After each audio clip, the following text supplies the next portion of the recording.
Boa tarde, meninos. Tudo bem com vocês? Sejam bem-vindos a mais uma aula de ciência. É muito bom estar novamente com vocês. Eu espero que todos estejam muito bem, com saúde, entusiasmados, animados com o seu material, fazendo as suas atividades, tirando as suas dúvidas, porque a aprendizagem ela vem através da leitura, ela vem através do esforço, ela vem através da dedicação. Nós só aprendemos se realmente nós estivermos dedicado, né, nos esforçando na leitura, na busca do conhecimento. Então, eu espero que todos vocês estejam assim, sexto ano, uma turma bem animada, muito inteligente, todos são inteligentes, e eu fico muito feliz em estarmos novamente aqui juntos e em ver o entusiasmo de vocês, né, nas entregas, das atividades, né?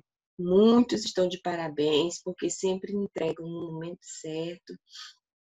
Eu sei que outros, às vezes, têm alguma dificuldade, mas o importante é vocês falarem, gente. A dificuldade que vocês tiverem, falem que a gente vai estar ajudando, tá certo? Então, hoje, meninos, nós já terminamos o nosso conteúdo, mas hoje eu trouxe, né, uma síntese para nós fazermos uma pequena revisão. Eu deixei como atividade para vocês fazer um mapa mental. Alguns já me entregaram, né? Outros ainda faltam entregar, estão entregando hoje. E depois eu vou fazer um apanhado, né? De como foi essa atividade de vocês. Na próxima aula eu trago algum comentário com relação a ela. Mas os que eu já recebi, gente, foi muito legal. O mapa mental, o mapa conceitual, né? Que é um pouco diferente, mas é quase a mesma coisa. O mapa mental ele é um instrumento, uma ferramenta importante na organização do nosso estudo. Porque quando você lê um texto, lê um conteúdo e você organiza ele em tópico, faz aquele link, aquela ligação, você tem mais facilidade de memorizar, de aprender aquele conteúdo. Então, não só nessa atividade que eu passei para vocês, mas mantenham esse hábito. Qualquer disciplina, qualquer atividade, tente ler e pegar daquela leitura o resumo, os pontos mais importantes e colocar isso no caderno, porque ajuda demais, gente, na aprendizagem. Então, vamos fazer uma revisão sobre os seres vivos, né? Lembrando as características de um ser vivo. Lembra que nós falamos que, na verdade, a principal característica é que ele está vivo. Só que a vida é um conceito que a gente não tem ainda, assim, de forma concreta, né? O que é vida? Nunca chegar a um consenso, né, do conceito real sobre isso. Mas nós temos algumas características que o ser vivo ele precisa manifestar para que ele seja considerado um ser vivo. Como, por exemplo, ser constituído por célula. Todo ser vivo é formado por célula, nem que seja uma célula. As células são as unidades estruturais e funcionais de seres vivos. É a menor unidade de um ser vivo. E os seres vivos, eles podem ser constituídos por apenas uma célula ou por várias células. Quando ele é formado apenas por uma célula, ele é chamado de ser unicelular. Quando ele é formado por várias células, pluricelulares. Nós, seres humanos, somos pluricelulares, porque somos formados por milhares de células. A bactéria e alguns protozoários são seres unicelulares, porque são formados por apenas uma célula. É muito importante vocês observarem isso. E existem dois tipos básicos de célula, que são as células eucariontes e as procariontes. Nomezinho diferente, mas que vocês já estão aprendendo. Qual a diferença, professora, entre procariontes e eucariontes? Bem, as células, elas são bem parecidas, mas a diferença é que na célula procarionte, o núcleo ele está disperso no citoplasma. O núcleo ele não está revestido por uma membrana, diferente da célula eucarionte. Na célula eucarionte, o núcleo da célula ele está revestido por uma película, por uma membrana. Então, essa é a diferença. Procarionte, núcleo disperso, núcleo jogado no citoplasma. Eucarionte, núcleo revestido por uma membrana. Muito cuidado, porque às vezes a pessoa ela tende a dizer que na procarionte não tem núcleo. Tem, gente. Só que o material genético, que é o que está dentro do núcleo, ele está disperso. O núcleo não está delimitado. Eu coloquei aí 3 exemplos de célula, que eu já tinha colocado também para vocês, que é uma célula animal, uma célula vegetal e uma célula bacteriana. É interessante, meninos, vocês aprenderem a diferenciar, né, através das imagens. Você observa que a célula vegetal, ela é um pouco mais, não é quadrada, mas ela é mais rígida, né? Ela tem as paredes mais definidas.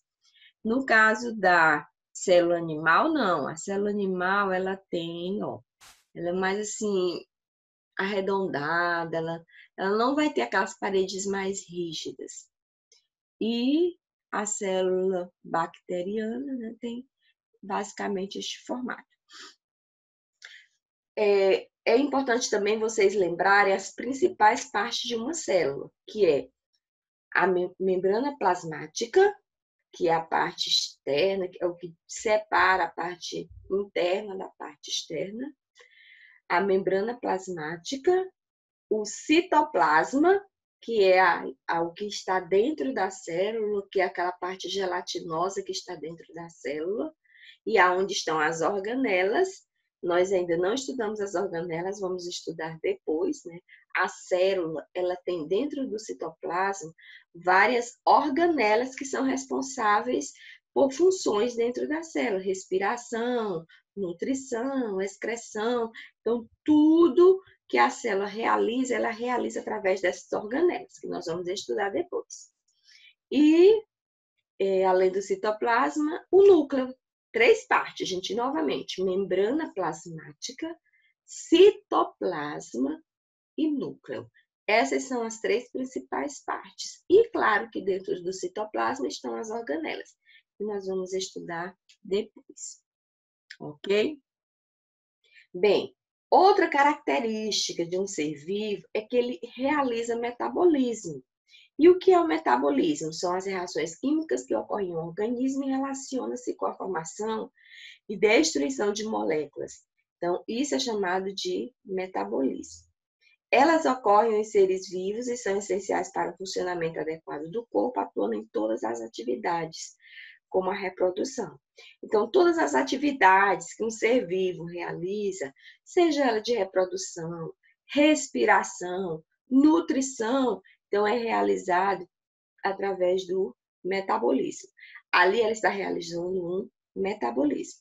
Então, ele pode ser chamado de catabolismo ou anabolismo. Quando é que é catabolismo? Quando aquele metabolismo ele quebra moléculas maiores que estão ligadas, interligadas uma com a outra, liberando moléculas menores. Então, aquela molécula maior é quebrada e transformada em energia. Já no anabolismo, ela produz moléculas maiores a partir de simples. Então, ela pega as moléculas que estão separadas, simples, junta essas moléculas, formando, né, uma molécula maior. Para fazer isso, ele precisa utilizar energia. Então, no catabolismo, ele libera energia. No anabolismo, ele precisa dessa energia. Outra característica que nós vimos também é a capacidade de reagir a estímulos. Todo ser vivo, ele reage, né, ao estímulo do ambiente, aonde ele está. Eu até dei para vocês o exemplo da dormideira, né? Aquela plantinha que quando você trisca nela, as folhas se fecham, né? Ela está ali reagindo ao estímulo do ambiente. Por exemplo, os nossos olhos também. Se você tentar enfiar o dedo no seu olho, a primeira coisa que vai acontecer é o seu olho fechar. É uma capacidade que o seu olho tem de reagir a algum estímulo que está no ambiente. Os seres vivos apresentam irritabilidade, ou seja, são capazes de reagir a determinado estímulo, como luz, temperatura, né? Então, dependendo do ambiente que nós estamos, o nosso organismo, o organismo do ser vivo, ele vai reagir de uma forma diferente. Então, isso é a capacidade de reagir a estímulos do ambiente. A outra característica é que todo ser vivo ele tem o seu ciclo de vida. Ele nasce, cresce, se reproduz e morre. Então, quem está vivo um dia tem que morrer. Então, todo ser vivo um dia vai morrer. Então, o ciclo de vida é o tempo entre o nascimento e a morte. E todo ser vivo tem esse tempo. Uns têm mais, outros têm menos, mas todos têm esse tempo. Aí, por que é importante o ciclo de vida? O ciclo de vida ele é importante para garantir a continuação da espécie. Sem reprodução, a espécie entra em extinção, ela acaba, né? Como muitos seres vivos que nós temos estudado que já estão entrando em extinção, se não houver, né, uma continuidade na reprodução. Essa reprodução ela pode ser de duas formas, sexuada ou assexuada. Sexuada, quando a participação dos dois gametas, gameta feminino e gameta masculino. Na sexuada, não precisa da participação dos dois gametas, né? Somente um ser vivo ele é capaz de produzir um outro ser vivo. Então, aí é chamada de assexuada. Nós falamos também da sequência dos níveis de organização dos seres vivos. Então, eles são formados por células, várias células vão formar os tecidos, vários tecidos juntos vão formar os órgãos, vários órgãos vão formar os sistemas e vários sistemas organizados formam o que nós chamamos de organismo. Então, essa sequência é extremamente importante que vocês compreendam. Mas a célula ela não é o início de tudo, ela é o início da formação de um ser vivo. Mas antes da célula, existe o que nós chamamos de átomo. O átomo é a unidade básica da matéria. Nós, seres humanos e os seres não vivos também, eles são formados a partir da matéria. E a matéria, ela é formada por átomos. Então, vários átomos juntos formam o que nós chamamos de moléculas. Então, vários átomos se reúnem, se ligam um ao outro e formam as moléculas. As moléculas, elas vão se organizando e formando as organelas, que aí tem organoide, mas é a mesma organelas. As organelas vão formando as células, é isso. Lembra que eu falei que a célula tem várias organelas? E as células vão formando os tecidos. Então, os tecidos vão formando os órgãos, coração, pulmão, intestino, estômago. Os órgãos vão formando os sistemas, que é por onde acontecem os nossos metabolismos, né? as funções vitais dos seres vivos. E depois forma o organismo. Nós também vimos na questão da natureza, né? Que esse organismo, ele pode, quando eles vivem junto, que são de uma mesma espécie, eles são chamados de população. Várias populações, que são vários seres vivos de espécies diferentes, vai formar o que nós chamamos de comunidade. Várias comunidades interagindo com o meio ambiente, com o meio abiótico, é chamado de ecossistema. Vários ecossistemas vão formar o que nós chamamos de biosfera. Ok? Então, meninos, aí foi apenas um resumo do que nós vimos. A partir de agora, nós vamos fazer algumas atividades.